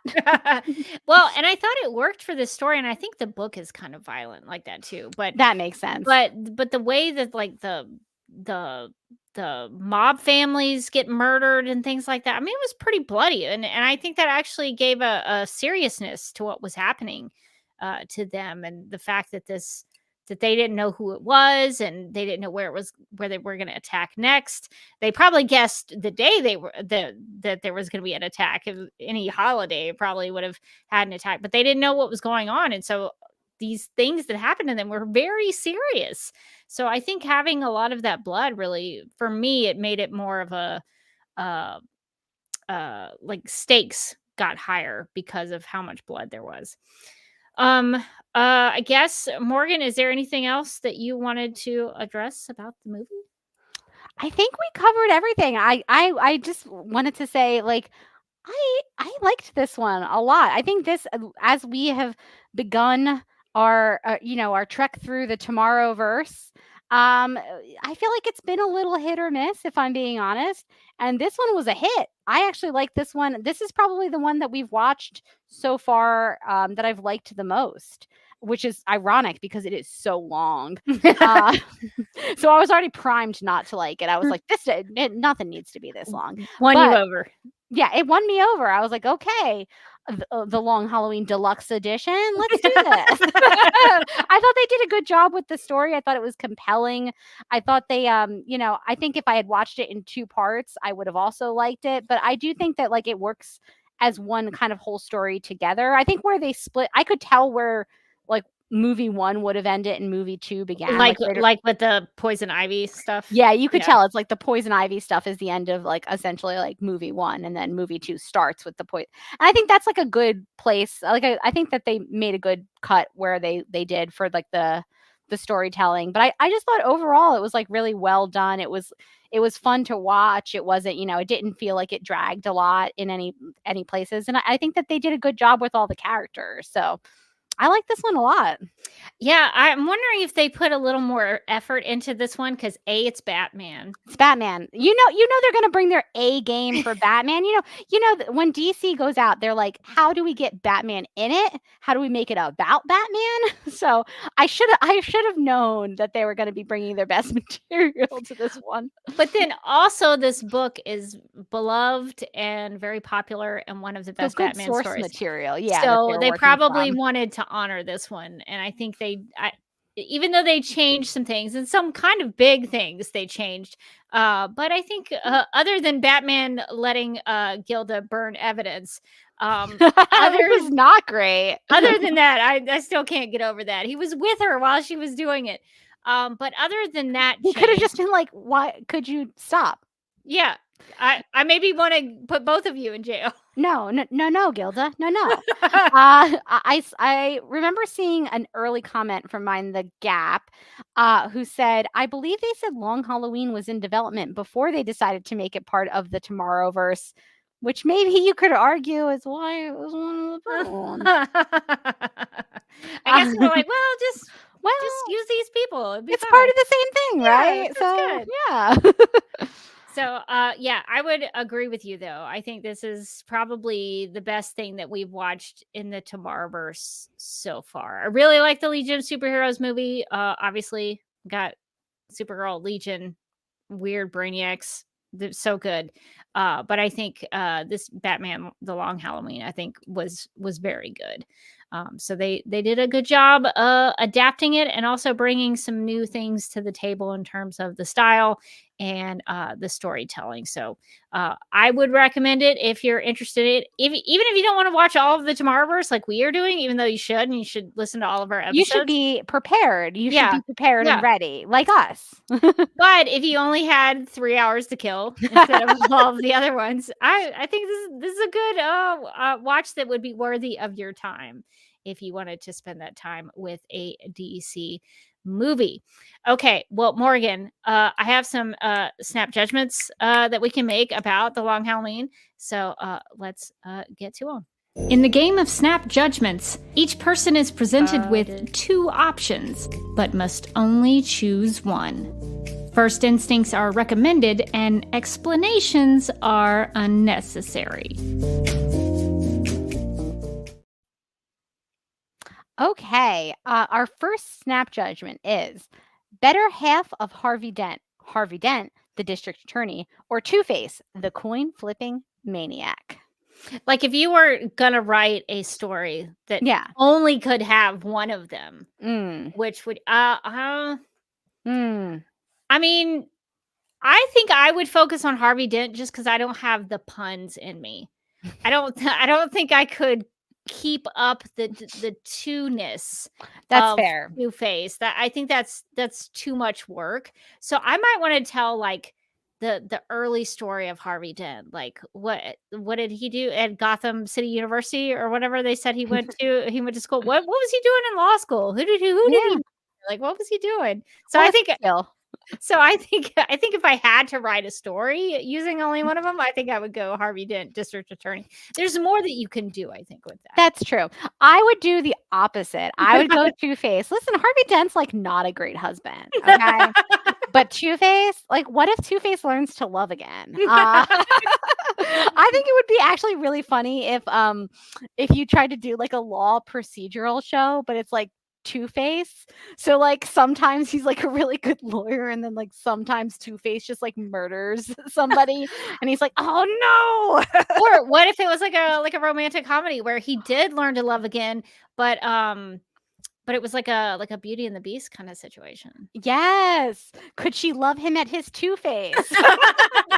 If she can't love him at his Two-Face, she doesn't deserve him at his Harvey Dent. I think we're pitching all kinds of great things. Okay, that is a better story. I like that a lot. Okay, if you could write a Batman story and you were told you had to include one of these villains, which would you choose? Calendar Man or Mad Hatter?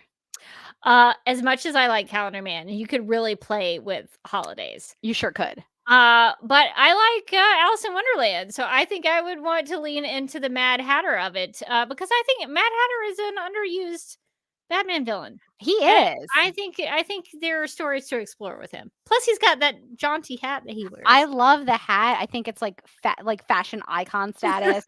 So yeah, no, he's great. Obviously, I have to go personally with my boy Calendar Man.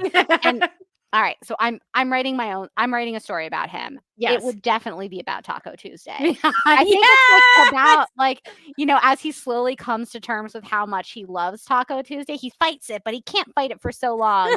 and then he escapes and he like maybe he starts like throwing out taco shells, like throwing stars. He gets his own food truck. Maybe he gets his own food truck, and then he starts really taking off in the foodie scene. And then like, next thing you know, he's on Top Chef, and then Calendar Man runs a very successful food truck in Gotham City.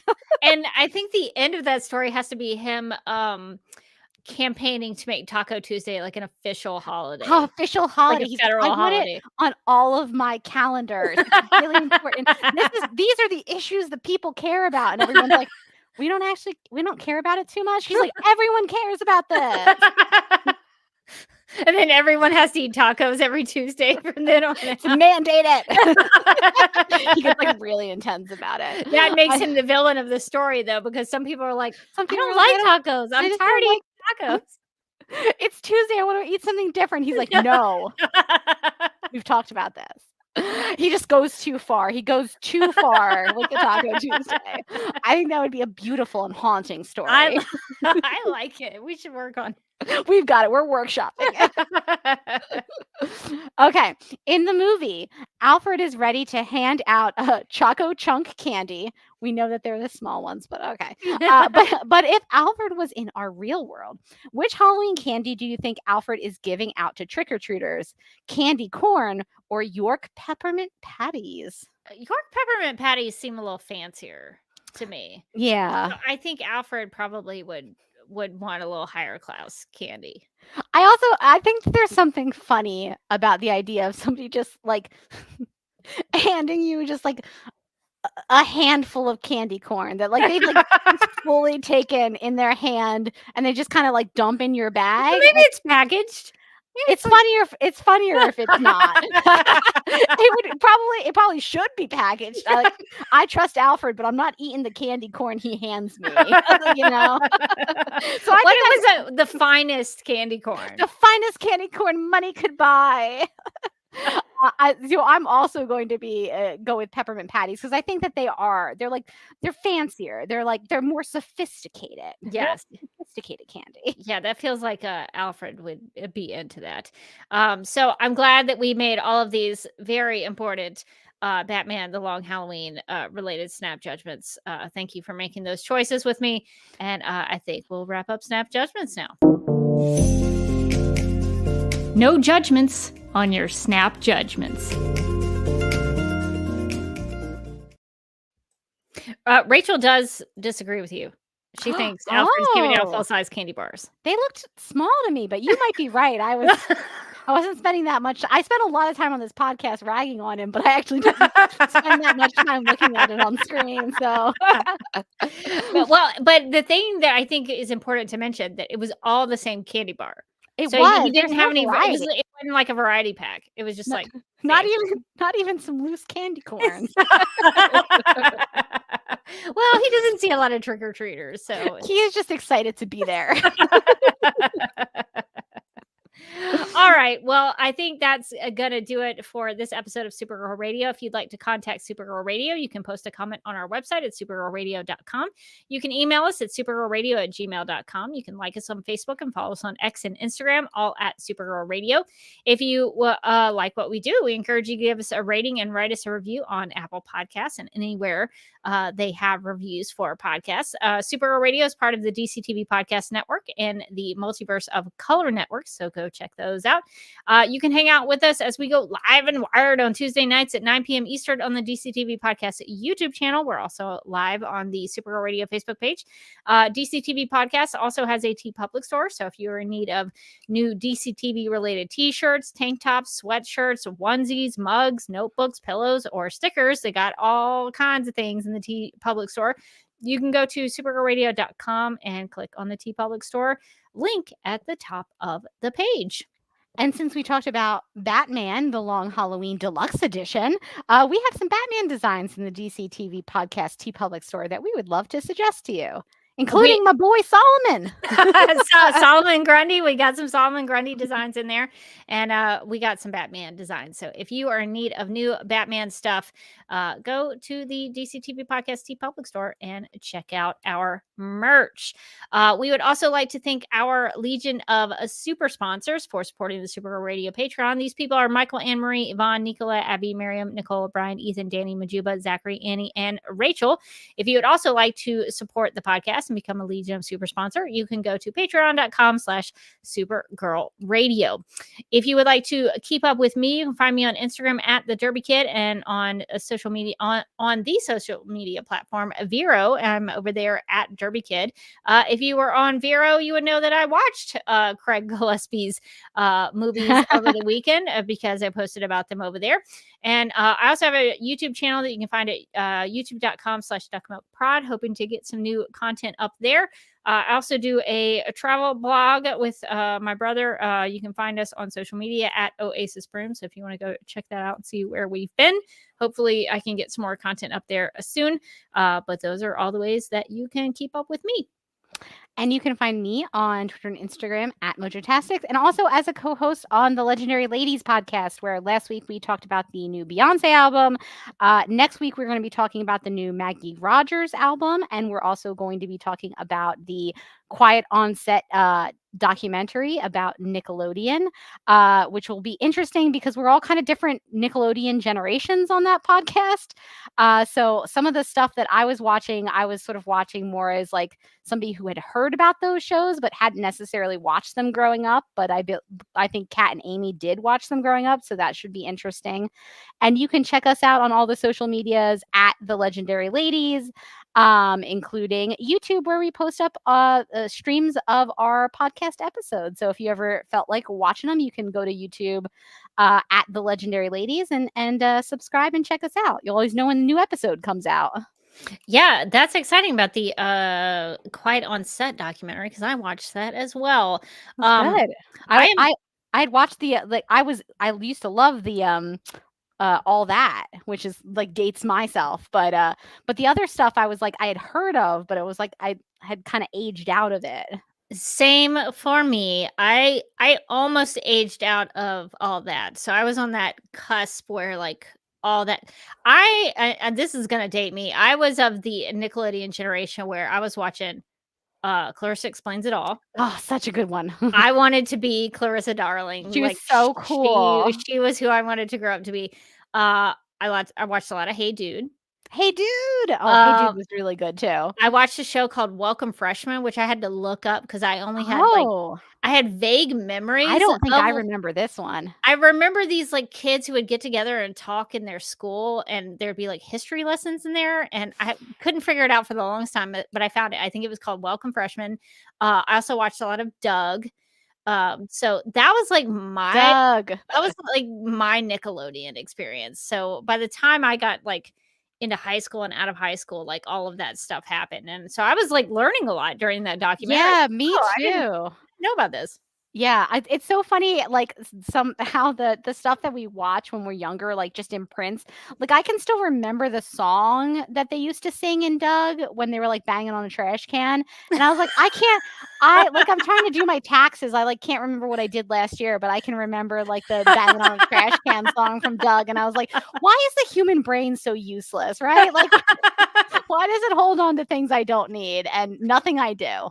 Music is like that, though. There are lots of cases where people, Alzheimer's or dementia patients, That's true. They can't remember their kids, but they can remember how to play a song, or they can remember how to dance to a song. I'm always going to remember that Doug song. That's a comfort to me.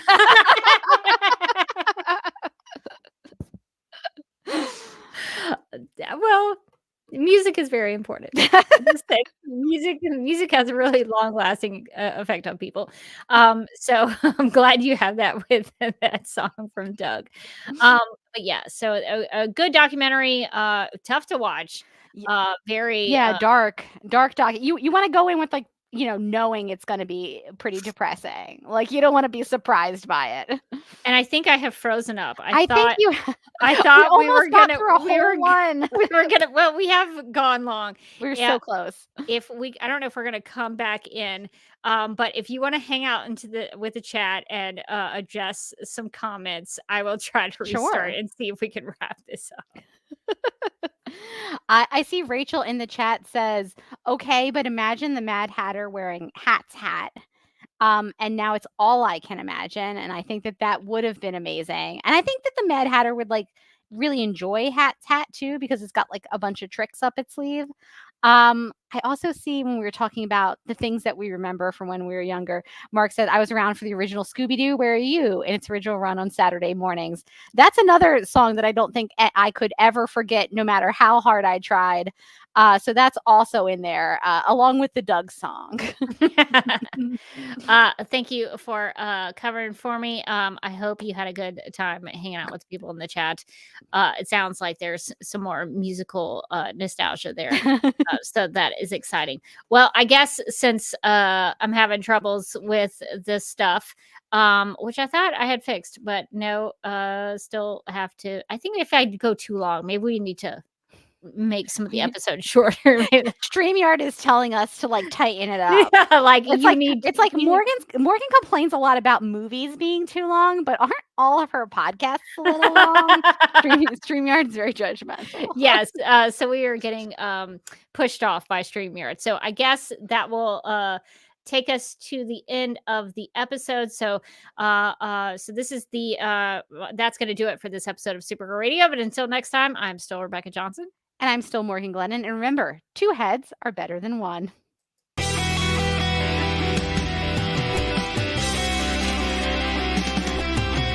McGurk, I love Not typing. mess with my Google Docs, Meeksy. Supergirl Radio is going live every night of the week. How do you like it? Is becoming a human burrito a plus or a minus? I don't know. It does seem snug. I mean, they say you are what you eat. 𝘽𝙧𝙢𝙧𝙦. I love that. So I do a podcast called Supergirl Radio, and one of our segments is 𝘿𝙚𝙧𝙦 boardroom or ballroom because She looks like a boss in this coat.